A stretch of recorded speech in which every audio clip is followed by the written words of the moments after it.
ചെമ്പനിപ്പു സീരിയലിൻ്റെ വരാനിരിക്കുന്ന episode review വിശേഷങ്ങളിലേക്ക് എല്ലാവർക്കും സ്വാഗതം. കഴിഞ്ഞ എപ്പിസോഡിൽ നമ്മൾ പറഞ്ഞ് അവസാനിപ്പിച്ചിട്ടുണ്ടായിരുന്നത് ശ്രീകാന്തും വർഷയും വീട്ടിൽ നിന്ന് ഇറങ്ങിപ്പോയല്ലോ, അവരെ തിരിച്ച് എങ്ങനെയെങ്കിലും കൊണ്ടുവരണം എന്നുള്ള രീതിയിൽ ചന്ദ്രമതി നിരാഹാരം കിടക്കുകയാണ് കേട്ടോ ചെയ്യുന്നത്. ഭക്ഷണം കഴിക്കാത്തതിൻ്റെ പേരിൽ ഓരോരോ കാര്യങ്ങൾ പറയുന്നതിനിടയ്ക്ക് നമ്മുടെ സച്ചി പറയുന്നുണ്ട്, ശ്രീകാന്ത് വരാത്തതിൻ്റെ വിഷമമൊന്നും അല്ല അമ്മയ്ക്ക്, പണക്കാരി മരുമകൾ വീട് വിട്ട് പോകുമോ എന്നുള്ളൊരു സങ്കടമാണ് എന്നുള്ള കാര്യത്തെക്കുറിച്ചാണ്. ഇത് കേൾക്കുമ്പോൾ ചന്ദ്രമതി ആകെ എന്തോ പോലെ ആവുന്നുണ്ട്. ആ എപ്പിസോഡിന്റെ വിശേഷങ്ങൾ കേൾക്കാത്തവർ ആരെങ്കിലും ഉണ്ടെന്നുണ്ടെങ്കിൽ ലിങ്ക് ഞാൻ ഐക്കാട്ടിലും അതുപോലെ പിൻ കമന്റായിട്ടും കൊടുത്തേക്കാം കേട്ടോ. ചെറിയൊരു സൗണ്ട് ഡിസ്റ്റർബൻസ് ഉണ്ട് കേട്ടോ, ഒന്ന് ക്ഷമിച്ചേക്കണേ. എന്റെ മകനോടുള്ള എന്റെ സ്നേഹത്തെ ഇവൻ എങ്ങനെയാ കളിയാക്കി സംസാരിക്കുന്നതെന്ന് കേട്ടോ നിങ്ങള്, അതുകൊണ്ടാണ് ഇവനെ പുറത്താക്കാൻ വേണ്ടി ഞാൻ പറഞ്ഞത്. എന്നാ നിങ്ങൾ അതും കേട്ടില്ലല്ലോ. ദയവ് ചെയ്തിട്ട് നിങ്ങൾ എല്ലാവരും എന്നെ തനിയെ വിട്ടേക്ക്, എല്ലാവരും പോയിട്ട് എന്നിട്ട് ഭക്ഷണം കഴിച്ചോളൂ എന്നൊക്കെ പറഞ്ഞിട്ട് ചന്ദ്രമതി റൂമിലേക്ക് പോവാണ്. ചന്ദ്രമതിയുടെ പോക്ക് കാണുന്ന സമയത്ത് സച്ചി പറയുന്നുണ്ട്, അച്ഛ അമ്മയ്ക്ക് വിശക്കുന്നുണ്ടാവില്ല, അതുകൊണ്ടാണ് അമ്മ പിന്നെ കഴിച്ചോളും, അച്ഛൻ വാ കഴിക്കാം എന്ന് പറയുമ്പോഴേക്കും രേവതി സച്ചിയെ പിടിച്ചു നിർത്തുന്നുണ്ട് കേട്ടോ. അതിനിടയ്ക്ക് ശ്രുതിയും പറയുന്നുണ്ട്, അങ്കിൾ എനിക്കും ഭക്ഷണം വേണ്ട എന്ന്. അതെന്താ ശ്രുതി നിനക്ക് ഭക്ഷണം വേണ്ടാത്ത എന്ന് രവി ചോദിക്കുമ്പോൾ, ആന്റി കഴിക്കാതിരിക്കുന്ന സമയത്ത് എങ്ങനെ നമുക്ക് കഴിച്ചാൽ ഇറങ്ങാം, വാ ശ്രുതി എന്ന് പറഞ്ഞ് വിളിക്കുമ്പോഴേക്കും ശ്രുതി ആണെന്നുണ്ടെങ്കിൽ ശ്രുതിയുടെ കൈ പിടിച്ചിട്ട് അമ്മ പിന്നെ കഴിച്ചോളൂ, നമുക്കിപ്പോൾ കഴിച്ചാലോ എന്ന് ചോദിക്കുകയാണേ. ഇത് കാണുമ്പോൾ നമ്മുടെ സച്ചിക്കും അതുപോലെ രേവതിക്കൊക്കെ ചിരി വരുന്നുണ്ട് കേട്ടോ. നിങ്ങളുടെ അമ്മ ഭക്ഷണം കഴിക്കാണ്ടിരിക്കുന്നത് നിങ്ങൾ കണ്ടില്ലേ, ആ സമയത്ത് നമ്മൾ എങ്ങനെ കഴിച്ചാൽ ശരിയാവുന്നത്, നമ്മളും ബാക്കിയുള്ളവരെ പോലെ ആവരുതെന്നൊക്കെ ശ്രുതി പറയുന്നുണ്ട്. ശ്രുതി എനിക്ക് വിശപ്പ് താങ്ങാൻ വേണ്ടി പറ്റില്ല എന്നുള്ള കാര്യം നിനക്ക് അറിയില്ലേ, ഞാൻ കഴിച്ചോട്ടെ എന്നൊക്കെ പറയുമ്പോഴേക്കും മിണ്ടാതെ ശ്രുതി വാ എന്ന് പറഞ്ഞിട്ട് വലിച്ചു കൂട്ടിക്കൊണ്ടുപോവാണേ. അങ്ങനെ ശ്രുതി നേരെ ചെന്നിട്ട് അമ്മേ വാ നമുക്ക് ഭക്ഷണം കഴിക്കാം, എനിക്ക് വേണ്ടാന്ന് പറഞ്ഞില്ലേടാ. അവള് കാര്യം അറിയാതെ ഭക്ഷണം കഴിക്കാണ്ടിരിക്കുകയാണ്. നിങ്ങൾ എന്തിനാ കഴിക്കാണ്ടിരിക്കുന്നത് എന്നുള്ള കാര്യം രവി അരികിലേക്ക് ചെന്ന് ചോദിക്കുമ്പോൾ, അങ്കിൾ ആന്റിയുടെ ഫീലിങ്സ് ന്യായമായിട്ടുള്ളതല്ലേ, മകനെ പിരിഞ്ഞിരിക്കുന്നതിന്റെ വിഷമം അമ്മമാർക്ക് മാത്രമേ മനസ്സിലാവുള്ളൂ, ചില മക്കൾക്ക് അതിന്റെ ഫീലിങ്സ് ഒന്നും ഉണ്ടാവില്ല. ആന്റി എനിക്കും അമ്മയെ പോലെ തന്നെയാണ്, ആന്റിയുടെ മേലെ എനിക്ക് സ്നേഹമുണ്ടെന്നൊക്കെ പറയുമ്പോഴേക്കും സച്ചി അവിടുന്ന് വിളക്കണ്ണ എന്ന് പറയാൻ കേട്ടോ. ഇത് കേൾക്കുമ്പോൾ എല്ലാവരും സച്ചിയെ തന്നെ നോക്കുന്നുണ്ട്. നീ പോയിട്ട് കുറച്ച് വിളക്കെണ്ണ എടുത്തിട്ട് വാ, ഇപ്പൊ എന്തിനാ വിളക്കെണ്ണ എന്ന് രേവതി ചോദിക്കുമ്പോ, എരുതിയിൽ എണ്ണ ഒഴിക്കാൻ വേണ്ടിയിട്ട് പൗഡർ എടുത്തേക്ക് കൊടുത്താൽ മതി. കണ്ടില്ലേ അങ്കിൾ എല്ലാവരെയും കളിയാക്കി സംസാരിക്കുന്നത്, ആന്റി ഭക്ഷണം കഴിക്കാണ്ടിരിക്കുക എന്നുള്ള കാര്യത്തിൽ കുറച്ചു പോലും വിഷമമില്ലാത്തത് കണ്ടില്ലേ. ഇത് കേൾക്കുമ്പോൾ ശ്രുതി പറയുന്നുണ്ട്, ഞാൻ ഭക്ഷണം കഴിക്കാത്തതിൽ നിനക്കൊരു വിഷമമില്ലല്ലോ ശ്രുതി എന്നുള്ള കാര്യം. അപ്പോഴേക്ക് ശ്രുതി കണ്ണു ഉരുട്ടി പേടിപ്പിക്കുകയാണ് കേട്ടോ ശ്രുതിയെ. അവളോട് ആർക്കും സ്നേഹം ഇല്ലാഞ്ഞിട്ടല്ലോ ശ്രുതി, ഭക്ഷണം കഴിക്കാൻ വേണ്ടിയിട്ട് ഞങ്ങൾ എല്ലാവരും വിളിക്കുന്നില്ലേ, അവളല്ലേ വരില്ല എന്ന് പറഞ്ഞിട്ട് വാശി പിടിച്ചിരിക്കുന്നത്. അല്ല അങ്കിൾ ശ്രീകാന്ത് വന്നു കഴിഞ്ഞ് കഴിഞ്ഞാൽ ആന്റി സന്തോഷമായിട്ടിരിക്കില്ലേ, ഞാനും അവനെ വിളിച്ചു, അവനാണെന്നുണ്ടെങ്കിൽ വരാം എന്നുള്ള കാര്യത്തെ കുറിച്ചാണ് പറഞ്ഞത്. എന്തായാലും അവൻ വരും, അതുവരെ ഇവള് ഭക്ഷണം കഴിക്കാണ്ടിരിക്കോ, എന്റെ മകനെ ഞാൻ കണ്ണുകൊണ്ട് കാണാതെ, എന്റെ മകൻ എന്റെ കൺമുമ്പിൽ വരാതെ ഞാൻ കഴിക്കില്ല എന്നുള്ള കാര്യം ചന്ദ്രമതി പറയാണേ. അപ്പോഴേക്കും നമ്മുടെ സച്ചി ആണെന്നുണ്ടെങ്കിൽ രേവതിയുടെ അടുത്ത് ചോദിക്കുന്നുണ്ട്, നീ എന്താ ഇന്ന് കറി വെച്ച എന്നുള്ള കാര്യം. പാവയ്ക്ക സാമ്പാറും പൊരിയിലും എന്നുള്ള കാര്യം പറയുന്നുണ്ട് കേട്ടോ. ഓ പാവയ്ക്ക സാമ്പാറാണല്ലേ, അതുകൊണ്ടാണ് ഇവർ കഴിക്കാത്തത്, നീ വേറെ എന്തെങ്കിലും കറി വെച്ച് കൊടുക്കുമെന്ന് പറയുമ്പോഴേക്കും ചന്ദ്രമതി കാലൊക്കെ കയറ്റി ഇരിക്കുകയാണല്ലോ, എന്നിട്ട് അതെടുത്ത് താഴ്ത്തിടുവാണേ. ആരും എനിക്ക് വേണ്ടിയിട്ട് പ്രത്യേകമായിട്ട് ഒന്നും ചെയ്യണ്ട, നിങ്ങൾക്ക് മരുന്ന് കഴിക്കണ്ടേ, രവിയേട്ടൻ പോയി കഴിച്ചോ എന്ന് പറയാണേ. നീ ഭക്ഷണം കഴിക്കാതെ ഇവർ രണ്ടുപേരും കഴിക്കില്ല, നീ കഴിക്കാത്ത സമയത്ത് ഇനി ഞാനും കഴിക്കുന്നില്ല എന്ന് പറഞ്ഞിട്ട് രവി അവിടെ ഇരിക്കുകയാണ്. അച്ഛൻ കഴിക്കാണ്ടിരിക്കുമ്പോഴേക്കും സച്ചി പറയുന്നുണ്ട്, അച്ഛന് മരുന്ന് കഴിക്കാനുള്ളതാണ്, ഭക്ഷണം കഴിക്കുക എന്നുള്ള കാര്യം, നിന്റെ അമ്മ കഴിക്കാതെ ഞാൻ കഴിക്കില്ല എന്നുള്ള വാശിയിൽ രവി അവിടെ ഇരിക്കുകയാണ്. അങ്ങനെ രവിയും തന്റെ പക്ഷത്ത് ചേർന്ന ഒരു ഭയങ്കര ഒരു അഹങ്കാരത്തോട് കൂടിയിട്ട് സച്ചിയെ ഇങ്ങനെ നോക്കുന്നുണ്ട് കേട്ടോ. തുടർന്ന് രേവതി പറയുന്നുണ്ട്, എല്ലാവരും ഇങ്ങനെ ഭക്ഷണം കഴിക്കാണ്ടിരുന്നു കഴിഞ്ഞാൽ എങ്ങനെ ശരിയാവുക, എത്ര നേരം എന്ന് വെച്ചിട്ട് വിശപ്പ് സഹിക്കുക, വാ ഭക്ഷണം കഴിക്കാൻ വേണ്ടിയിട്ട് വാ എന്ന് പറഞ്ഞ് വീണ്ടും രേവതി വിളിക്കുന്നുണ്ട്. തുടർന്ന് സച്ചി രേവതിയുടെ അടുത്ത് പറയുന്നുണ്ട്, ഇതൊന്നും വർക്കൗട്ട് ആവില്ല, മെയിൻ ബോർഡിൽ കറണ്ട് ഉണ്ടെങ്കിൽ മാത്രമേ ബാക്കിയുള്ള എല്ലാ സ്വിച്ച് ബോർഡിനകത്തും കറണ്ട് വരുള്ളൂ. ഇപ്പോ അമ്മ കഴിച്ചാൽ മാത്രമേ ബാക്കി എല്ലാവരും കഴിക്കുള്ളൂ, പക്ഷേ അമ്മ ഭക്ഷണം കഴിക്കില്ല എന്നല്ലേ പറഞ്ഞെന്ന് രേവതി ചോദിക്കുമ്പോ, ഇപ്പോ അമ്മ ഭക്ഷണം കഴിക്കണം അത്രയല്ലേ ഉള്ളൂ, അമ്മ കഴിക്കണം അത്രയല്ലേ ഉള്ളൂ എന്ന് സച്ചി ചോദിക്കുമ്പോ, അതിന് ശ്രീകാന്ത് വരണ്ടേ എന്ന് രേവതി ചോദിക്കുകയാണേ. ഞാൻ ശ്രീകാന്തിനെ കണ്ട് സംസാരിച്ചു എന്ന് സച്ചി പറയുന്നുണ്ട് കേട്ടോ. ആണോ, എന്നിട്ട് അവൻ എന്താ പറഞ്ഞെന്ന് രവി ഭയങ്കര ആകാംക്ഷയോട് കൂടി ചോദിക്കുകയാണേ. അച്ഛ അവനിപ്പോ ഉള്ളത് വർഷയുടെ വീട്ടിലല്ല, അവിടെ നിൽക്കുന്നത് ഇഷ്ടമല്ലാത്തതുകൊണ്ട് അവൻ വർക്ക് ചെയ്യുന്ന ഹോട്ടലിന്റെ അവിടെയാണ് താമസിക്കുന്നത്. ഇത് കേട്ട ഉടനെ തന്നെ ചന്ദ്രമതി, കേട്ടില്ലേ, അവൻ ഓരോരോ വീട്ടുവാതിക്കൽ കിടക്കുന്നത് പോലെ എവിടെയോ പോയി കിടക്കുവാണ്. അച്ഛ അവൻ വർഷയെ സമാധാനിപ്പിച്ച് കൂട്ടിക്കൊണ്ടുവരാന്നാ പറഞ്ഞിരിക്കുന്നത്. അമ്മായിച്ചന്റെ വീട്ടിൽ നിന്ന് കുറച്ച് ദൂരം പോന്നു. ഇനി ആകെ കുറച്ച് ദൂരമേ ഉള്ളൂ. എന്തായാലും അവൻ വരും അച്ഛ. അവനും നമ്മളെല്ലാവരും വിട്ടുപിരിഞ്ഞ് നിൽക്കുന്നത് കഷ്ടം തന്നെയാണ്. അവൻ അവന്റെ ഭാര്യയ്ക്ക് വേണ്ടിയിട്ടാണ് വരാണ്ടിരിക്കുന്നത്. എന്ത് ചെയ്യാനാ, ഇപ്പോഴത്തെ കാലത്ത് ഭാര്യമാരെ ഭയന്നല്ലേ പറ്റുള്ളൂ എന്നുള്ള കാര്യം പറയാണേ. പറഞ്ഞു കഴിഞ്ഞതിന് ശേഷമാണ് രേവതിയെ നോക്കുന്നത്. അപ്പോഴേക്കും സച്ചിയെ സപ്പോർട്ട് ചെയ്യുന്ന രീതിയിൽ സുധിയും പറയുന്നുണ്ട്, ഒരു കണക്കിന് ശരി തന്നെയാണടാ. തുടർന്ന് രേവതി പറയുന്നുണ്ട്, അമ്മ ഭക്ഷണം കഴിക്കുന്നില്ലല്ലോ, അതിനെന്തെങ്കിലും ഒരു വഴി പറയൂ. അമ്മ കഴിക്കണം, അത്രയല്ലേ ഉള്ളൂ. എല്ലാവരും പരസ്പരം മുഖത്തോട് മുഖം നോക്കിക്കൊണ്ട് നിന്നോളൂ, ഞാൻ ഇപ്പൊ വരാം എന്ന് പറഞ്ഞിട്ട് സച്ചി പുറത്തു പോവാണേ. തുടർന്ന് നമ്മുടെ വർഷയാണ് കേട്ടോ കാണിക്കുന്നത്. വർഷ ഡബ്ബിങ് കഴിഞ്ഞതിന് ശേഷം ടേക്ക് ഓക്കെ ആണെന്നും നിനക്ക് ഫുഡ് വന്നിട്ടുണ്ട് എന്നുള്ള കാര്യം അറിയിക്കുകയാണ് കേട്ടോ വർഷയെ. ഫുഡ് കഴിക്കാൻ വേണ്ടി ചെന്ന് നോക്കുന്ന സമയത്ത് ശ്രീകാന്ത് ആണ് കേട്ടോ ഫുഡ് കൊണ്ടുവന്നത്. ശ്രീകാന്തിന്റെ അരികിലേക്ക് ചെന്നിട്ട് ചോദിക്കുന്നുണ്ട്, എന്തിനാ നീ വന്നത്? ഞാൻ ഫുഡല്ലേ ഓർഡർ ചെയ്തിട്ടുള്ളൂ. ഫുഡ് ഓർഡർ ചെയ്താൽ അത് എടുത്തോണ്ട് വന്നല്ലേ പറ്റുള്ളൂ എന്നുള്ള കാര്യം ശ്രീകാന്ത് ചോദിക്കുമ്പോൾ, ഞാൻ ഫുഡല്ലേ ഓർഡർ ചെയ്തിട്ടുള്ളൂ, അല്ലാതെ ഷെഫിനെ കൂടെ കൊണ്ടുവരാൻ വേണ്ടി പറഞ്ഞില്ലല്ലോ. എന്താണെങ്കിലും ഫുഡ് വന്നില്ലേ, ഇരിക്കുക എന്ന് പറയണേ. എന്നിട്ട് ശ്രീകാന്ത് തന്നെ ഫുഡൊക്കെ ഓപ്പൺ ചെയ്യുന്നുണ്ട്. അങ്ങനെ ഫുഡ് എടുക്കുന്ന സമയത്ത് വർഷ ചോദിക്കുന്നുണ്ട് കേട്ടോ, നിങ്ങളുടെ ഹോട്ടലിൽ നിന്ന് ഫുഡ് ഓർഡർ ചെയ്യാതെ കൊണ്ടുവന്നു കഴിഞ്ഞാല് സർവീസും കൂടി ചെയ്യുമോ എന്നുള്ള കാര്യത്തെക്കുറിച്ച്. ഇപ്പൊ ഞാൻ പോണം, അത്രയല്ലേ ഉള്ളൂ എന്ന് പറഞ്ഞിട്ട് ശ്രീകാന്ത് പോകുന്ന സമയത്ത് ഞാൻ അതിന് പോകാൻ വേണ്ടി പറഞ്ഞില്ലല്ലോ. തുടർന്ന് വർഷ പോയിട്ട് ചെയറിൽ ഇരിക്കുകയാണ്. അപ്പോഴേക്കും ശ്രീകാന്ത് ചെന്ന് ഫുഡൊക്കെ എടുത്ത് റെഡിയാക്കി കൊടുക്കുന്നൊക്കെ ഉണ്ട് കേട്ടോ. നിന്റെ റെസ്റ്റോറന്റിലേക്ക് ഓർഡർ ചെയ്ത് കഴിഞ്ഞ് കഴിഞ്ഞാല് നീയാണ് ഫുഡ് എടുത്തിട്ട് വരിക എന്നുള്ള കാര്യം എനിക്കറിയാമെന്ന് വർഷ പറയുമ്പോൾ, എന്റെ റെസ്റ്റോറന്റിലേക്ക് നീ ഫുഡ് ഓർഡർ ചെയ്യാനുള്ള കാരണം ഞാൻ എടുത്തോണ്ട് വരാൻ വേണ്ടിയിട്ട് തന്നെയാണെന്നുള്ള കാര്യം എനിക്കറിയാം ശ്രീകാന്ത്. നിന്റെ തീരുമാനത്തിൽ എന്തെങ്കിലും ചേഞ്ച് ഉണ്ടോ എന്നുള്ള കാര്യത്തെക്കുറിച്ച് ശ്രീകാന്ത് ചോദിക്കുമ്പോൾ, എന്ത് തീരുമാനത്തില്? വീട്ടിലേക്ക് പോകുന്ന കാര്യത്തെക്കുറിച്ചാണ് ചോദിക്കുന്നത് എന്നുള്ള കാര്യം പറയുമ്പോൾ, ഡബ്ബിംഗ് കഴിഞ്ഞതിന് ശേഷം ഞാൻ വീട്ടിലേക്ക് തന്നെയാണ് പോകാൻ പോകുന്നത്, ചുമ്മാ കോമഡി അടിക്കണ്ട, നമ്മുടെ വീട്ടിലേക്ക് പോകുന്ന കാര്യത്തെക്കുറിച്ചാണ്. ശ്രീകാന്ത് ആണ് ഇപ്പൊ കോമഡി നടത്തുന്നത്. എന്റെ വീട്ടിലേക്ക് നമ്മൾ ചെല്ലുന്നില്ലല്ലോ എന്നുള്ള ഇതില് എല്ലാവരും വിഷമിക്കുന്നുണ്ട്. ആരൊക്കെയെന്ന് ചോദിക്കുമ്പോ അമ്മയും അച്ഛനും എല്ലാവരും. സച്ചിയും എന്നുള്ള കാര്യം പറയുമ്പോ, ഓ അവർക്കും ഫീലിങ്സ് ഒക്കെ ഉണ്ടോ? അതുകൊണ്ടാണ് റെസ്റ്റോറന്റിൽ ഇന്നലെ വന്നിട്ട് എന്നെ കണ്ട് സംസാരിച്ചിട്ട് പോയത്. ദേഷ്യത്തില് അറിയാതെ നടന്നു എന്ന് പറഞ്ഞിട്ട് ഫീൽ ചെയ്തു. നിന്റെ അടുത്ത് ഫീൽ ചെയ്തിട്ട് എന്ത് കാര്യമുള്ളത്? വേറെ എന്ത് ചെയ്യണമെന്നാണ് നീ പറയുന്നത്? വന്നിട്ട് വീട്ടിലോട്ട് വാ എന്ന് പറഞ്ഞ് വിളിക്കുന്നു. എന്നെയും തേടി വന്നിട്ട് വീട്ടിലേക്ക് വരാൻ വേണ്ടി പറഞ്ഞു പറയാണേ. ആരെന്ന് ചോദിക്കുമ്പോ രേവതി എന്ന് പറയുന്നുണ്ട്. രേവതി ചേച്ചി വന്നു. എന്താ പറഞ്ഞത്? നിന്റെ അച്ഛൻ ചെയ്തത് തെറ്റല്ലേ, അത് എന്തുകൊണ്ടാണ് നീ ചോദ്യം ചെയ്യാന്നുള്ള കാര്യം ചോദിച്ചു. അവര് പറഞ്ഞതും ശരി തന്നെയാണ്. അവരുടെ ഹസ്ബൻഡ് അങ്ങനെ ചെയ്തതിന് അവരെന്റെ അടുത്ത് സോറി ചോദിച്ചു. എന്നാലും രേവതി ചേച്ചി എന്തിനാ സോറി ചോദിച്ചു എന്നുള്ള കാര്യം ശ്രീകാന്ത് പറയുമ്പോ, എന്ത് ചെയ്യാനാ, ചിലർക്ക് കിട്ടുന്ന ഹസ്ബൻഡ് അങ്ങനെയാണ്. വൈഫാണ് കഷ്ടപ്പെടേണ്ടത്. നീ രേവതി ചേച്ചിയുടെ ഹസ്ബൻഡിനെ കുറിച്ച് പറയുന്നോ അതോ നിന്റെ ഹസ്ബൻഡിനെ കുറിച്ചിട്ടാണോ പറയുന്നതെന്ന് ചോദിക്കുകയാണ് ശ്രീകാന്ത്. ഞാൻ പൊതുവായിട്ട് പറഞ്ഞതാണ്. മാരേജ് ലൈഫ് എന്ന് പറഞ്ഞു കഴിഞ്ഞാൽ ഇങ്ങനെയൊക്കെയാണ്.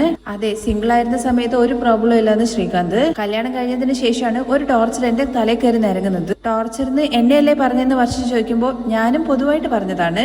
ഇത് കേൾക്കുമ്പോൾ വർഷം ചിരിക്കുന്നുണ്ട് കേട്ടോ. ചൂടാറി പോവും, നീ വേഗം ഇരുന്ന് കഴിക്കാൻ നോക്ക്. 1 മിനിറ്റ് എന്ന് പറഞ്ഞിട്ട് 2 പ്ലേറ്റ് എടുത്തോണ്ട് വരുന്നുണ്ട്. ഇതിന്റെ 2 പ്ലേറ്റ് ഒന്ന് നിനക്കാണെന്ന് പറയുന്നുണ്ട്. ഞാൻ റെസ്റ്റോറന്റിലേ ഉള്ളത്, പക്ഷെ നീ കഴിക്കില്ല എന്നുള്ള കാര്യം എനിക്കറിയാം. നീ റെസ്റ്റോറന്റിൽ ജോലി ചെയ്ത ഭക്ഷണം കഴിച്ചു എന്ന് അർത്ഥമുണ്ടോ? നിന്റെ മുഖം കണ്ടാൽ തന്നെ അറിയാം.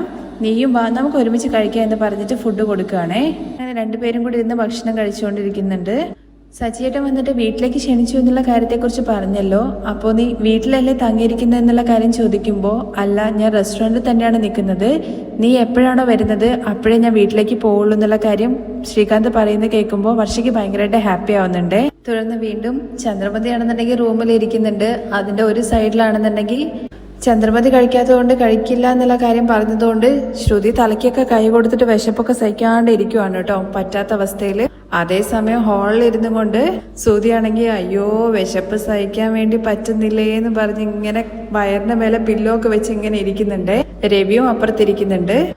അങ്ങനെ സഹിക്കാൻ പറ്റാതെ നേരെ രവിക്കരികിലേക്ക് ചെന്നിട്ട് ശ്രുതി ചോദിക്കുന്നുണ്ട്, അച്ഛനെങ്കിലും ഒന്ന് കഴിക്കാൻ വേണ്ടി വാ എന്ന്. ആദ്യം പോയിട്ട് നീ നിന്റെ അമ്മയെ വിളിക്കുന്ന് ശ്രുതിയുടെ അടുത്ത് മറുപടി കൊടുക്കുകയാണ് രവി. അങ്ങനെ നേരെ റൂമിലേക്ക് ചെന്നിട്ട് ചന്ദ്രമതിയുടെ അടുത്ത്, അമ്മ ഇങ്ങനെ ഭക്ഷണം കഴിക്കാണ്ടിരുന്നു കഴിഞ്ഞാൽ ശരീരത്തിന് നല്ലതല്ല എന്ന് പറയുമ്പോൾ, എന്റെ ശരീരം എന്തെങ്കിലും ആയിപ്പോട്ടെ, കുഴപ്പമില്ലാന്ന് ചന്ദ്രമതി. അമ്മേ, ഞാൻ എന്റെ ശരീരത്തെ കുറിച്ചാ പറഞ്ഞത്. അമ്മ, എനിക്ക് തല ഇപ്പൊ തന്നെ കറങ്ങുന്നുണ്ടെന്ന് പറയുമ്പോ, നീ പോയിട്ട് കഴിക്കടാ, നിന്റെ അടുത്ത് ആരാ കഴിക്കണ്ടെന്ന് പറഞ്ഞത്? ശ്രുതി കേട്ടില്ലേ അമ്മ പറയുന്നത്? വാ കഴിക്കാം. നീയല്ലേ പറഞ്ഞത് ഭക്ഷണം കഴിച്ചിട്ടില്ലെങ്കിൽ അൾസർ വരുന്നു, കിഡ്നി സ്റ്റോൺ വരും എന്നുള്ള കാര്യങ്ങളെ കുറിച്ചൊക്കെ.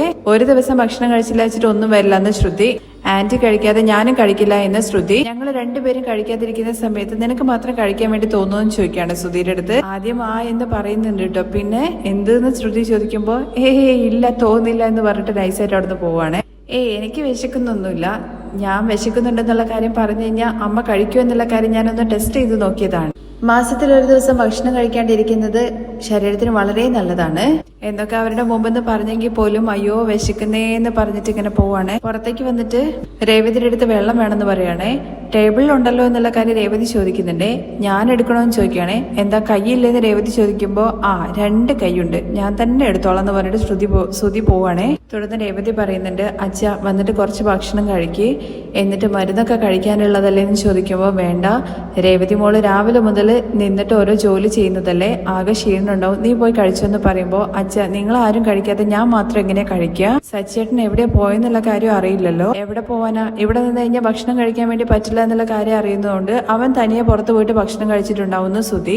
അങ്ങനെ വെള്ളം കുടിക്കുന്നതിന്റെ ഇടയ്ക്ക് ശ്രുതിക്കാണെന്നുണ്ടെങ്കിൽ ബിരിയാണിന്റെ സ്മെല്ല് വരികയാണേ. അച്ഛ ഇവിടെ പാവയ്ക്കേന്റെ സാമ്പാർ മാത്രമല്ല വെച്ചിട്ടുള്ളൂ എന്ന് പറഞ്ഞത്, പക്ഷെ എനിക്ക് മാത്രം അച്ഛ ബിരിയാണീന്റെ മണം വരുന്നുണ്ട് എന്ന് പറഞ്ഞിട്ട് കരയുന്ന രീതിയിലൊക്കെ സംസാരിക്കാനായിട്ട് ശ്രുതി. അപ്പോഴേക്കും നമ്മുടെ സച്ചിയാണെങ്കിൽ ബക്കറ്റ് ബിരിയാണിയൊക്കെ ആയിട്ട് വരുവാണ്. അയ്യോ പടിപ്പാളി, വാസന വരുന്നത് പാവയ്ക്കെന്നല്ല ബിരിയാണിന്ന് തന്നെയാണ്. സച്ചിയേട്ട എന്താ ഇത് എന്നുള്ള കാര്യം രേവതി കയ്യിലെ സാധനങ്ങൾ കാണുമ്പോൾ ചോദിക്കുന്നുണ്ട്. ചൂടായിട്ടുള്ള ബക്കറ്റ് ചിക്കൻ ബിരിയാണി. അത് കേൾക്കുമ്പോഴേക്കും ചന്ദ്രമതി ഇങ്ങനെ നോക്കുന്നുണ്ട് കേട്ടോ. അങ്ങനെ ഉണ്ടാക്കിയിരിക്കുന്ന ഭക്ഷണങ്ങളൊക്കെ അടുക്കളയിലേക്ക് എടുത്തു വെക്കാൻ വേണ്ടി പറയുന്നുണ്ട്. എന്നിട്ട് സച്ചി കൊണ്ടുവന്ന ഭക്ഷണം വലിയ ഇലയിൽ ഓരോരുത്തർക്ക് കഴിക്കുന്ന പറ്റിയ രീതിയിൽ ഇങ്ങനെ എല്ലാം വിളമ്പി സെറ്റാക്കി വെക്കുവാണ്. അങ്ങനെ ഭക്ഷണം വിളമ്പുന്ന സമയത്ത് ശ്രുതിയാണെന്നുണ്ടെങ്കിൽ രവിയുടെ അടുത്ത് പറയുന്നുണ്ട്, കണ്ടില്ലേ അച്ഛ അവൻ ചെയ്യുന്നത്, നമ്മളെല്ലാവരും ഭക്ഷണം കഴിക്കാണ്ടിരിക്കുന്നു, ആ സമയത്ത് അവൻ പോയിട്ട് ബിരിയാണി കഴിക്കുന്നത് കണ്ടില്ലേ, അതും അച്ഛ ബക്കറ്റ് ബിരിയാണി. രവി ഇത് കാണുമ്പോൾ ചോദിക്കുന്നുണ്ട്, എന്താ സച്ചി ഇതൊക്കെ എന്ന്. അച്ഛ എല്ലാത്തിനും ഒരു കാരണമുണ്ട്. തുടർന്ന് രേവതി ചോദിക്കുന്നുണ്ട്, അല്ല സച്ചേട്ടാ നിങ്ങൾക്ക് എന്നെ കണ്ടിട്ട് എന്താ തോന്നുന്നതെന്ന്. നിന്നെ കണ്ടു കഴിഞ്ഞു കഴിഞ്ഞാൽ എപ്പോഴും അക്വേറിയത്തിൽ കിടക്കുന്ന ഗോൾഡ് ഫിഷിനെ പോലെ തിളങ്ങിക്കൊണ്ടിരിക്കുന്നു. രാവിലെ മുതൽ ഞാൻ കഷ്ടപ്പെട്ടിട്ട് ഇതെല്ലാം ഉണ്ടാക്കി വെച്ചതാണ്, നിങ്ങളാണെങ്കിൽ ബിരിയാണി മേടിച്ചോണ്ട് വന്നു, ഇതൊക്കെ ഇപ്പൊ വേസ്റ്റ് അല്ലേ എന്നുള്ള കാര്യം ചോദിക്കുമ്പോൾ അതെങ്ങനെ രേവതി വേസ്റ്റ് ആവുന്നത്, ഇതെല്ലാം നമുക്ക് നൈറ്റ് ഉണ്ടാക്കും, പിന്നെ ഇത് ബിരിയാണിയല്ല ഇത് പ്രസാദമാണെന്നുള്ള കാര്യം പറയണേ. ഏത് അമ്പലത്തിലാടാ ബിരിയാണി പ്രസാദമായിട്ട് കൊടുക്കുന്നത് എന്നുള്ള കാര്യം ശ്രുതി ചോദിക്കുന്നുണ്ട്. ബിരിയാണിയുടെ സ്മെല്ല് ഇങ്ങനെ അകത്ത് വരെ എത്തുന്നുണ്ട് കേട്ടോ. ഏതോ പള്ളിയിൽ നിന്ന് കിട്ടിയ പോലത്തെ എന്തോ നേർച്ചച്ചോറാന്നുള്ള രീതിയിലൊക്കെയാണ് കേട്ടോ പറയുന്നത്. പക്ഷെ അതൊന്നുമല്ല, കടയിൽ നിന്ന് സച്ചി മേടിച്ചുകൊണ്ട് വന്നതാണ്. എല്ലാവർക്കും ഇങ്ങനെ തുല്യമായിട്ട് വിളമ്പി കൊടുക്കണമെന്ന് അച്ഛമ്മ പറയും. എല്ലാവർക്കും സെറ്റ് അല്ലേ എന്നുള്ള കാര്യം ചോദിക്കുമ്പോൾ അപ്പൊ ഇത് എല്ലാവർക്കും വേണ്ടിയിട്ടുള്ളതാണോ എന്നുള്ള കാര്യം ചോദിക്കുകയാണെ ശ്രുതി. അതേ എന്ന് പറയുന്നുണ്ട്. പോയിട്ട് എല്ലാവരും കൂട്ടിയിട്ട് വായെന്ന് പറയുമ്പോഴേക്കും ഓടി പോകാൻ കേട്ടോ. നമ്മുടെ ശ്രുതിയെയും അതുപോലെ ചന്ദ്രമതിയെയും കൂട്ടാൻ വേണ്ടിയിട്ട് ശ്രുതി എന്ന് പറഞ്ഞുകൊണ്ട് ബിരിയാണി വന്നിട്ടുണ്ടെന്ന് പറയണേ. അയ്യോ എന്തിനാ ശ്രുതി ഇങ്ങനെ അലച്ച കാണിക്കുന്നുള്ള കാര്യം ചോദിക്കുമ്പോൾ വാസന സൂപ്പറാണ് ശ്രുതി, അമ്മ വാ എന്ന് പറയുമ്പോഴേക്കും അവൻ മേടിച്ചോണ്ട് വന്നത് ഞാൻ കഴിക്കണമെന്നോ, ഒന്ന് പോടാ അവിടെ നിന്ന് പറഞ്ഞിട്ട് ശ്രുതിയെ ആട്ടി ഓടിക്കാണ് കേട്ടോ ചന്ദ്ര. സച്ചി ചന്ദ്ര രവിയുടെ അടുത്ത് വാ അച്ഛ കഴിക്കാൻ എന്ന് പറയാൻ കേട്ടോ. ആദ്യം നിന്റെ അമ്മ വരട്ടേടാ. അയ്യോ എന്ന് പറഞ്ഞിട്ട് സച്ചി, അച്ഛൻ ആദ്യം തുടങ്ങി വെക്ക്, അച്ഛൻ തുടങ്ങി വെച്ചത് നല്ല രാശിയുള്ള കൈയാണ്, നല്ലതേ നടക്കുള്ളൂ അച്ഛ. അങ്ങനെ റൂമിലാണല്ലോ ഉള്ളത്, അതുകൊണ്ട് ശ്രുതി ചെന്നിട്ട് പറയുന്നുണ്ട്, ഇതാ അച്ഛൻ ഭക്ഷണം കഴിക്കാൻ വേണ്ടി പോയി എന്നുള്ള കാര്യം കേട്ടോ. ഓഹോ അപ്പൊ ഞാനില്ലാതെ കഴിക്കുന്നുള്ള കാര്യം കഴിക്കൂല എന്ന് പറഞ്ഞിട്ട് ഇപ്പൊ അയാൾ പോയോ? പോട്ടെ എടാ കണ്ണടക്കടാ പോടെ പുറത്തേക്ക് വാ ശ്രുതി എന്ന് പറഞ്ഞിട്ട് വലിയ കാര്യത്തിൽ വിളിക്കുന്നുണ്ടെങ്കിൽ ശ്രുതി വരുന്നൊന്നുമില്ല കേട്ടോ. അപ്പോഴേക്ക് രവിനെ ഒരു വിധത്തിൽ പിടിച്ചിട്ട് കൊണ്ടുപോയിട്ട് ഇരുത്തുന്നുണ്ടേ നമ്മുടെ സച്ചി. ഇവര് വന്നോളൂ എന്നുള്ള രീതിയിൽ പറഞ്ഞിട്ട് അങ്ങനെ ശ്രുതിയെ പിടിച്ച് വലിച്ചു കൊണ്ടുപോവാണ് കേട്ടോ ശ്രുതി. അച്ഛ സ്മെല്ല് സൂപ്പർ അല്ലേ എന്നുള്ള കാര്യം ചോദിക്കുമ്പോ പിന്നെ അല്ലാതെടാ ബിരിയാണിയെ കുറിച്ചിട്ട് അങ്ങ് പുകഴ്ത്തി പറയണേ, സ്മെല്ല് മൊത്തം പടർന്നിട്ടുണ്ടല്ലോടാ. അച്ഛ എപ്പോഴും നമ്മുടെ വീട്ടില് പൂവിന്റെ വാസന മാത്രമേ ഉണ്ടാവുള്ളൂ, എന്നാ ഇപ്പൊ ഇന്ന് നമ്മുടെ വീട്ടില് ഫുള്ള് ബിരിയാണിയുടെ സ്മെല്ലാണ്. ഇങ്ങോട്ട് നോക്ക അച്ഛ, ചിക്കൻ പീസ്, മുട്ട, ലെഗ് പീസ് എല്ലാം ഇട്ട് വെച്ചിട്ടുണ്ട്, എല്ലാവരും ഒന്നായിട്ട് ഇരുന്നിട്ട് കഴിക്കാം, നല്ലതല്ലേ എന്നുള്ള കാര്യം ചോദിക്കുകയാണ് രവി. അങ്ങനെ ബിരിയാണിയുടെ സ്മെല്ല് അകത്തടിക്കുമ്പോഴേക്കും ചന്ദ്രമതി നൈസായിട്ട് എണീക്കുന്നുണ്ട് കേട്ടോ. ശ്രുതിക്കും താങ്ങാൻ വേണ്ടി പറ്റുന്നില്ല. ശ്രുതിയാണെങ്കിൽ ചെന്നിട്ട് ചന്ദ്രമതിയുടെ അടുത്ത് പറയാണ്, ആന്റി വാസന നന്നായിട്ടില്ലേ? അതെ ബിരിയാണി ആകുമ്പോ അങ്ങനെ തന്നെയാണല്ലോ. ആന്റിക്ക് വിശക്കുന്നുണ്ടോ എന്നുള്ള കാര്യം ചോദിക്കുമ്പോ ചെറുതായിട്ട് വിശക്കുന്നൊക്കെ ഉണ്ട്, അതൊന്നും കുഴപ്പമില്ല, ചുമ്മാ കുറച്ചു നേരം നടന്നങ്ങ് ശരിയാകും എന്ന് പറഞ്ഞിട്ട് റൂമിന്റെ പുറത്തേക്ക് ഇറങ്ങാനുണ്ട് ചന്ദ്രമതി. ചന്ദ്രമതിയുടെ പോക്ക് കാണുമ്പോൾ ശ്രുതി ഇങ്ങനെ പുറകുന്ന് ചിരിക്കുന്നുണ്ട്. ചന്ദ്രമതിയുടെ വരുത്ത് കാണുമ്പോഴേക്കും സച്ചി പറയുന്നുണ്ട്, അച്ഛതാ അമ്മ വരുന്നുണ്ടെന്ന്. അങ്ങനെ സച്ചി രേവതി ഒന്നും അറിയാത്ത പോലെ നിൽക്കുന്നുണ്ട്. ശ്രുതി വന്ന് ഇരിക്കടാ എന്നുള്ള കാര്യം രവി പറയണേ. വേണ്ട അച്ഛൻ ഞാൻ ഇവിടെ തന്നെ നിന്നോളാം എന്ന് പറഞ്ഞിട്ട് കസേര ചുറ്റിപ്പറ്റി അവിടെ തന്നെ നിൽക്കുവാണേ. അപ്പോഴേക്കും ശ്രുതി പറയുന്നുണ്ട്, ആന്റി ലേറ്റ് ആയിട്ട് ഭക്ഷണം കഴിച്ചു കഴിഞ്ഞാൽ നല്ലതല്ല ശരീരത്തിന്, അൾസർ വരും, കിഡ്നി സ്റ്റോൺ വരും, BP വരും, അതൊക്കെ വരും, പക്ഷെ എങ്ങനെയാണെങ്കിലും എനിക്ക് വിശക്കുന്നൊന്നുമില്ല ചന്ദ്രമതി, നിങ്ങൾ എല്ലാവരും പോയി കഴിക്കേ. ശരി ആന്റി എന്ന് പറഞ്ഞിട്ട് ശ്രുതി എന്ന് പറഞ്ഞിട്ട് കൂട്ടിട്ട് പോവാണ് കേട്ടോ. കിട്ടിയ അവസരത്തിൽ ശ്രുതി ചന്ദ്രൻ ഇങ്ങനെ നോക്കുന്ന സമയത്ത് നീ കൂടുതൽ ഏതാന്നല്ലേ നോക്കുന്നത്, അവിടെ പോയിരിക്കട എന്ന് പറഞ്ഞിട്ട് ആ കോർണർ കാണിച്ചു കൊടുക്കുവാണ്. എന്നിട്ട് അവിടെ പോയിരിക്കുന്നുണ്ട്. ചന്ദ്രമതി ആണെന്നുണ്ടെങ്കിൽ വരാൻ വേണ്ടി കുറച്ച് മടിയുണ്ട്, വരണമെന്നുണ്ട്, പക്ഷെ ഇങ്ങനെ മടിച്ച് നിൽക്കുകയാണ്. അതിന്റെ ഇടയ്ക്ക് സച്ചിയാണെന്നുണ്ടെങ്കിൽ പൗഡർ എടുത്തി ചിക്കനൊക്കെ നല്ല സോഫ്റ്റ് ഹലുവ പോലെയുണ്ട്, അത് നോക്കി ഞാൻ മേടിച്ചിട്ട് വന്നതാണ്. ഞാൻ അവിടുത്തെ ആ ലെഗ് പീസ് വെച്ചിട്ടുണ്ട്. ആർക്കാണ് അവ വെച്ചത്? എടാ അവള് കഴിക്കില്ല എന്നല്ലേ പറഞ്ഞത്, നീയാണെങ്കിൽ നിന്റെ ഇഷ്ടത്തിന് ബിരിയാണി മേടിച്ചിട്ട് വന്നിരിക്കുന്നു. അച്ഛ ഇത് മേടിച്ചിട്ട് വന്നതല്ല, ഇത് പ്രസാദമാണ്, ഇതല്ലേ നിങ്ങൾ വന്നത് മുതൽ പറയുന്നു എന്നുള്ള കാര്യത്തെ കുറിച്ച് രേവതി ചോദിക്കുമ്പോ അതേ, എന്റെ ഫ്രണ്ട് ഒരുത്തൻ മുഹമ്മദ് അൻസാറുണ്ട്, അവരുടെ വീട്ടില് റംസാന്റെ നോമ്പിന്റെ സമയത്ത് അവര് ഡെയിലി പ്രാർത്ഥനയൊക്കെ കഴിഞ്ഞിട്ട് എല്ലാവർക്കും ബിരിയാണി കൊടുക്കുന്നു. വീട്ടിൽ ചെയ്തതാണോ എന്നുള്ള കാര്യത്തെ കുറിച്ച് രവി ചോദിക്കുമ്പോ അതേ അച്ഛ, ഈ ബിരിയാണിന്റെ സ്പെഷ്യാലിറ്റി എന്താണെന്നറിയോ അച്ഛ, നമ്മൾ എന്ത് വേണമെന്ന് വിചാരിച്ചിട്ട് കഴിച്ചാലും ആ പ്രാർത്ഥന നിറവേറും, എന്നുവെച്ചാൽ നമ്മൾ വിചാരിച്ച കാര്യം നടക്കും. ഇതൊക്കെ സച്ചിയുടെ ഐഡിയ ആണ് കേട്ടോ, ചെറുതായിട്ട് വർക്കൗട്ട് ആവുന്നുണ്ട്. ചന്ദ്രമതി അപ്പൊ ഇങ്ങനെ ആലോചിക്കുന്നുണ്ട് കേട്ടോ. സച്ചിയാണെങ്കിൽ രവിയുടെ അടുത്ത് നോക്കുക എന്നുള്ള രീതിയിൽ കാണിക്കുന്നുണ്ട്. ആരെങ്കിലും നമ്മളെ വിട്ട് പിരിഞ്ഞു നിൽക്കുന്നുണ്ടെങ്കിൽ അവരെ വീട്ടിലേക്ക് തിരിച്ചു കൂട്ടിക്കൊണ്ടുവരാനുള്ള ശക്തി വരേണ്ട ഈ ബിരിയാണിക്ക് എന്ന് പറയണേ. അപ്പോഴേക്ക് രവി ആണോ എന്ന് ഭയങ്കരമായിട്ട് ചോദിക്കുന്നുണ്ട്. രവിക്കും അറിയാം ചന്ദ്രമതിയെ കഴിപ്പിക്കാൻ വേണ്ടിയിട്ട് സച്ചി ഇറക്കുന്ന വേലയാണ് ഇതൊക്കെയെന്ന്. അങ്ങനെയാണെന്നുണ്ടെങ്കിൽ ഇതൊന്നും ചിന്തിക്കേണ്ട കാര്യം തന്നെയാണ്. ഇതൊക്കെ എങ്ങനെയാണ് ബിരിയാണി കൊണ്ട് നടക്കുന്നതെന്ന് ശ്രുതി ചോദിക്കും. നമ്മുടെ നാട്ടിൽ എന്ത് പ്രശ്നം വന്നു കഴിഞ്ഞാലും ബിരിയാണി എന്ന് പറയുന്നത് ഒരു ഇമോഷനാണ്. ബിരിയാണിക്ക് പിരിഞ്ഞവരെ ചേർത്ത് വെക്കാനുള്ള ശക്തി വരേണ്ടെന്നൊക്കെ പറയണേ. അമ്മ കേട്ടില്ലേ, നമ്മൾ പ്രാർത്ഥിച്ചു കഴിഞ്ഞാൽ നടക്കുന്ന പറയുന്നേ. ചന്ദ്ര നീ കേട്ടില്ലേ, അവര് പ്രാർത്ഥനയോട് കൂടിയിട്ട് ചെയ്ത് ഉണ്ടാക്കി കൊടുക്കുന്നതാണ്.